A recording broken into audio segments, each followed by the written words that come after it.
आज मकर संक्रांति का पावन पर्व है।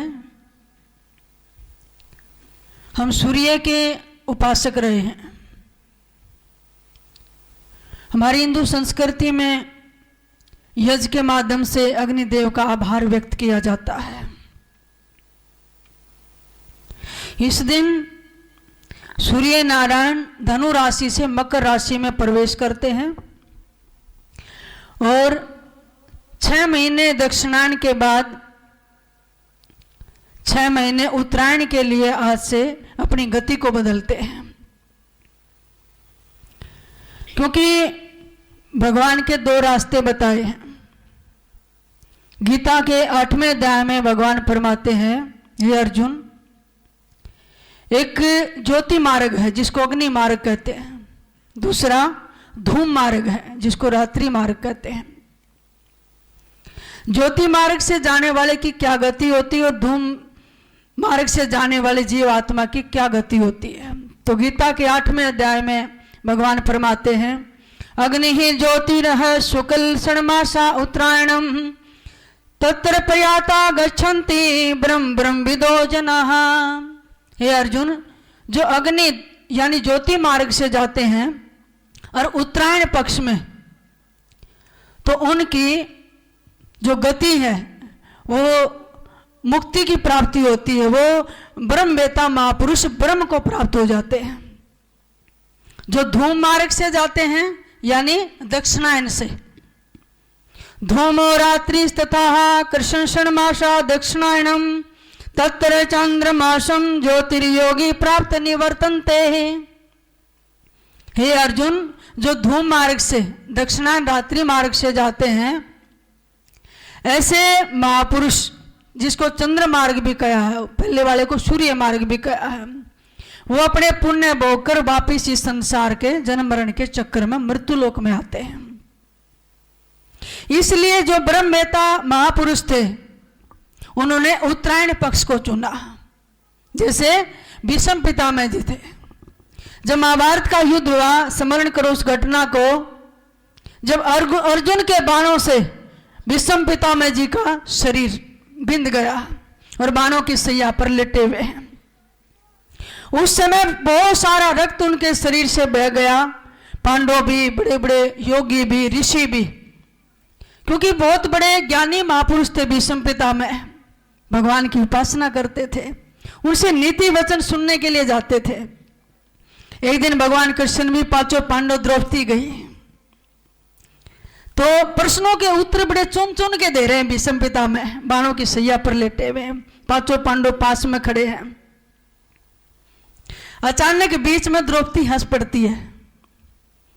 जब हंसी तो उसके हंसने का कारण भीष्म पितामह ने पूछा, क्योंकि भागवत चर्चा में अगर कोई हंसता है या तो मूर्ख है, मूड है, या फिर कोई ऐसी घटना है। तो द्रौपदी जब ठाका मार के हंसी से उन्होंने पूछा हंसी का कारण, कहने लगे, पितामह, ये ज्ञान उस समय कहाँ चला गया था? ये जो धर्म और न्याय की बात कर रहे हैं, जब एक अबला आपकी घर की पुत्रवधू के चीर उतारे जा रहे थे, जब ये ज्ञान कहाँ था? जब आप क्यों नहीं बोले? जो आप इतना न्याय का और धर्म का उपदेश कर रहे हैं, सत्य वचन बोल रहे हैं। भीष्म पितामह की आंखों में पानी आ गए, बेटी, उस समय मैं दुर्योधन का अन्न खाता था, मुझे सब पता था, लेकिन कुछ नहीं बोल पाया और मैं बंधन में था, ना खड़ा होकर विरोध कर पाया, ना रोक पाया। पितामह, अन्न का दोष था? कहना, बेटी, 3 दोष होते हैं, अन्न का दोष, संग का दोष और भूमि का दोष। ये तीनों दोष थे, क्योंकि उन्होंने उनके पाप की कमाई का आता था, अन्न का दोष था, उनकी सबकी दुर्बुद्धि थी। दूसरा संग दोष था, उनके साथ रह रहा था मैं। तीसरा भूमि दोष था, तुम्हारा हक रख लिया था। इसलिए प्यारे आत्माओं, 3 दोष से बचना चाहिए। जहाँ दूषित है वो नहीं खाना चाहिए, और जो संग दोष है, जहाँ हरि से विमुख करने वाले जीव हैं, भगवान विरोधी, सदगुरु विरोधी कोई बात करते हैं, उनका संग नहीं करना चाहिए। नाम जब में भगवान प्राप्ति में बाधक होगा, उठ जाना चाहिए, छोड़ देना चाहिए। तीसरा भूमि दोष, मदिरालय है, वेश्यालय है या कोई और जगह है, देखो ना सोनीपत के आसपास जब श्रवण कुमार जी जा रहे थे, भूमि दोष था, वहां बुद्धि बदल गई थी, क्यों मैं बैंगी पे उठाए घूम रहा अपने माता पिता को, ऐसा पितृ भगत। और जब आगे गया तो पछतावा आया, पता चला ये भूमि दोष था। तो इन 3 दोष से बचना चाहिए। तो उन्होंने एक प्रसंग सुनाया भीष्म पितामह जी ने कि बेटी एक बहुत बड़े संत थे, योगी, और झोपड़ी बना के जंगल में रहते, कंदमूल खाते थे। तो एक राजा भी शिकार करने जाता था उन जानवरों का जो प्रजा के लिए हिंसक थे या घातकारी थे या उनको नुकसान पहुंचाते थे। पहले राजा लोग उन्हीं पशुओं का ही शिकार करते थे, अन्यथा सबका नहीं करते थे। उन्होंने देखा संत की कुटिया रोजाना प्रणाम करते। एक दिन निवेदन किया, महाराज मेरे राजमहल में चलो, मैं आप बड़े अच्छे संत हैं, ज्ञान भी सुनता, भोजन करो। तो संत जी ऋषि बहुत दिनों तक तो मना करते रहे, लेकिन श्रद्धा का दबाव आ गया। तो एक दिन गए राजमहल में बैठे और रानियों ने बहुत अच्छे से भोजन परोसा, खाकर चुपचाप ऐसे बैठे थे आगे। कई महीने बाद फिर राजा ने कहा, महाराज एक बार फिर चलो ना, मैं राजमहल पवित्र हो जाएंगे, भोजन करो आप। अब की बार फिर गए, श्रद्धा का दबाव था। पहले तो ऐसे बैठे थे सीधे, कहीं देख नहीं रहे थे कौन घूम रहा है, राजमहल के कैसे ठाट हैं, कितनी स्त्रियां हैं, रानियां हैं, बहन बेटियां हैं, कुछ नहीं। लेकिन फिर अगली बार गए तो ऐसे देखने लग गए, क्योंकि अन्न का प्रभाव था। और जिस महल में रानी श्रृंगार करती थी वहां पे एक 9 लखा हार टंगा हुआ था। और अन्न भोजन करके ऐसी बुद्धि दूषित हो गई, संत ने वो हार उठा के और अपनी झोली में चुरा कर ले आए। रानी ने श्रृंगार करना था, देखा हार नहीं है। सब जगह पूछा पूरे राजमहल में नौकर चाकर दास दासियों से, लेकिन हार का पता नहीं चला। कई दिन बाद संत ध्यान कर रहे थे, राजा का जो खाया हुआ अन्न का था सतुल भाग वो भी निकल गया। फिर सोचा अब झोली मांग के उठा के और भिक्षा करके लाऊं, और जैसे ही खड़े हुए झोली उठाई, हाथ मारा तो वो हार था। तो उसकी याद आ रही, भाई हार कहां से ले आया? तो ये तो मैं रानी का उठा लिया, और मैं संत योगी, मेरा क्या काम इस हार का? फिर विचार किया, मैं उठा के क्यों लाया चोरी करके? ओह, राजा के जो अन्न खा के आया ना, उसने बुद्धि दूषित कर दी, वो अन्न दूषित था। गए योगी और फिर जाके राजा को कहने लगे, जो जो हार चोरी हुआ था ये हार रहा। कहने लगे जी ये कहां से आया? कि मैं चोरी करके लेके गया था। संत सच्चे बोल देते हैं। राजा कहने लगे, जब आपने चोरी की, चोर तो बताएगा नहीं मैंने चोरी की है। तब बिठाया और संत ने कहा, महाराज मेरा खोट नहीं, मैं आपके भोजन करने आया था, तो वो अन्न का प्रभाव था, अन्न दूषित था। जैसा खाए अन्न वैसा हो जाए मन। फिर पता चला कि राजा की रसोई में, किचन में जो सेवा करता था वो व्यक्ति भोजन बनाने वाला भी चोरी करता था। और उस दिन राजा के दरबार में भी चोरी का ही अन्न आया हुआ था।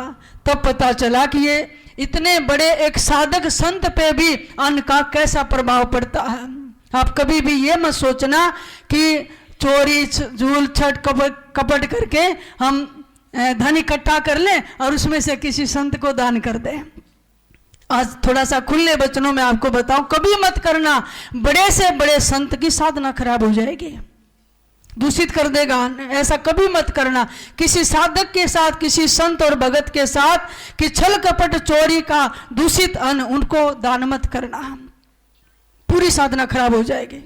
इसलिए ज्यादातर संत महात्मा ऐसे द्वारों पर, राज दरबारों में कम जाते हैं ताकि हमारी साधना खराब ना हो। गरीबदास जी महाराज को बुलाया, मोहम्मद शाह रंगीला ने चरणदास ब्रह्मचारी से जो बाई के साथ पास ठहरे थे। और जब मोहम्मद शाह रंगीला जो राग रंग में डूबा रहता था चले गए, सतगुरु बहुत अनुनय करने पड़े, क्योंकि हिंदुस्तान पर संकट आया हुआ था, लेकिन पानी तक नहीं पिया था सतगुरु ने। गरीबदास महाराज फरमाते हैं, गरीबराज द्वार न जाइए, सुन चेला ये सीख, खाद भजन में भंग हो, रक्त स्वरूपी भीख। कहते हैं अपने शिष्यों गहरे चेले भिक्षा लेकर आओ तो राज दरबार में मत जाना, वह खिच्चा तानी का दूसरे की आत्मा को दुखी करके शायद वो धन इकट्ठा होगा, वो रक्त जैसी है भीख। फिर सदगुरु कहते हैं, गरीब राज द्वार ने जाइए, लागे मोटा पाप, खाद भजन में भंग हो, जो डंग मारा सांप। कहते हैं वो भजन को भंग कर देगा, खत्म कर देगा। किसका कर दिया? भीष्म पितामह जैसे इतने ज्ञानी महापुरुष जो उपासना करते थे और उनको भी पाप लगा और वो भी भूल नहीं पाए थे। इसलिए गरीबदास महाराज उस बात को स्मरण कराते हैं। गरीब भीष्म पिता को पात लगा, सुनी द्रौपदी निंदा, द्रोणाचार्य चूक पड़ी भूला है बंदा।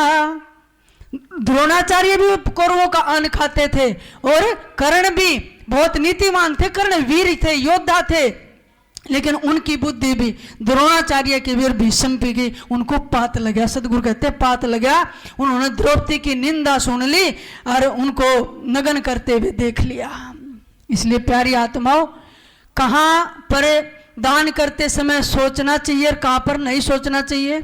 अगर किसी को भूख लगी है, बैठा उसको अन्न दे दो, विचार मत करो। प्यास लगी पानी पिला दो, विचार मत करो।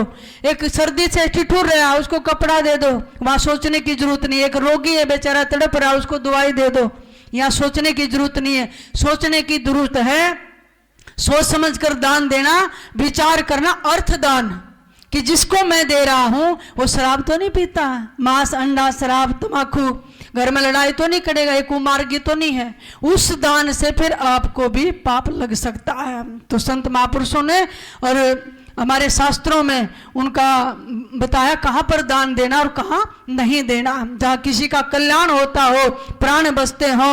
अरे ये हिंदुस्तान तो ऐसी माटी रही है, यहाँ के ऋषियों ने तो अपनी हड्डियां दान कर दी। गरीबदास महाराज फरमाते हैं, गरीब दिया दान ददीची को पासु धन ध्यान, 3300 कुर नस्कारे हो गए पद परवान। जब 33 कोट देवताओं पर संकट आया हुआ था, इंद्र भगवान महाराज कहाँ गए? दधीची ऋषि के पास गए, जो शांत तपस्या में निमिषा अरण्य में भजन कर रहे थे, और जाकर कहते हैं मुझे अपनी हड्डियां दान दे दो, जिससे वज्र बनेगा, हथियार बनेगा। तो देखो उस ऋषि ने अपना ध्यान चढ़ा लिया, सब तीर्थों का आह्वान वहां करके स्नान किया, और हंसते हंसते खुशी से देवताओं के परोपकार के लिए, उस संकट से बचाने के लिए, और एक गाय मंगाई गई जंगली, जिसकी जीवा पर कांटे से होते हैं, अपनी शरीर को चटवा चटवा के हड्डियां दान कर दी थी इंद्र को। 33 कोटि देवता मुक्त कर दिए। ये हिंदुस्तान ऐसा है। तो इसलिए आप गृहस्थी हैं, साधु हैं, सन्यासी हैं, कोई भी हैं, उनको परोपकार के परमार्थ के कार्य करने चाहिए, क्योंकि यहाँ तो लिया दिया ही साथ चलता है, वही हमारे आगे आता है। तो हमें दान पुण्य जैसी आपकी सामर्थ्य है वैसे जरूर करने चाहिए। इसलिए ये पर्व और ये त्योहार बनाए गए हैं। गरीबदान वित्त समान है, टोपी कॉपी टूक, या से लगू और क्या कहो, साग पतर गई भूख। टोपी जैसा कपड़ा हो, जरूरी थान दान करने आपने, या कॉपी ने जितना हो, और चाहे आपके पास एक रोटी का टुकड़ा है, वो भी पक्षियों को डाल दो, वो भी दान है। और सतगुरु कहते हैं इससे छोटा क्या कहें। गरीबदास जी महाराज कहते हैं, जब 60,000 की मंडली लेकर दुर्वासा जी पहुंच गए, तो द्रौपदी ने क्या खिलाया था? साग पतर गई भूख। भगवान कृष्ण तृप्त हो गए, और भगवान तृप्त हो जाए तो सब तृप्त हो जाएंगे। और उनका 60,000 का पेट भर दिया, दुर्वासा जी को भूख ही नहीं लगी।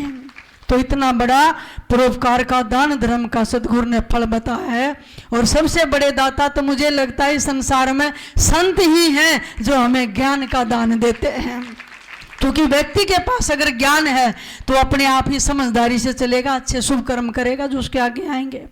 गरीब सतगुरु दाता देते हैं ज्ञान ध्यान बैराग, जो नर लागे बंदगी उनके मोटे भागे। प्यारी आत्माओं, सारे मोटे भाग वाले बैठे हैं, सतगुरु ज्ञान देते हैं, बड़े भागी हैं जो बैराग का और ध्यान का ज्ञान देते हैं हमें। इन ऐसे दाता हैं, और हम तो जगत वाले हैं, मांगते हैं, आपके द्वार खड़े हैं, और हमें भक्ति का ज्ञान का दान देना। सतगुरु आपके चरणों में इसी प्रकार लगे रहें। और ऐसा पावन दिन भी आज लोग गंगा सागर में, तीर्थों में माघ स्नान करने जाते हैं। और यही दिन था जब भागीरथ स्वर्ग से इस धरती पर गंगा लाए, तो 60,000 सगड़ के पुत्रों का उद्धार भी आज वाले दिन ही किया था, और गंगा सागर में मिल गई थी। इसलिए लोग वहाँ स्नान करते हैं। और मुझे लगता है जब सदगुरु मिल जाए इनके चरणों में बैठ के सत्संग की गंगा में डुबकी लगाते हो, तो सारे तीर्थ स्नान हो जाते हैं। तो आप सबका बहुत बहुत धन्यवाद। गुरु समान दाता नहीं सक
बोलिए सतगुरुदेव भगवान।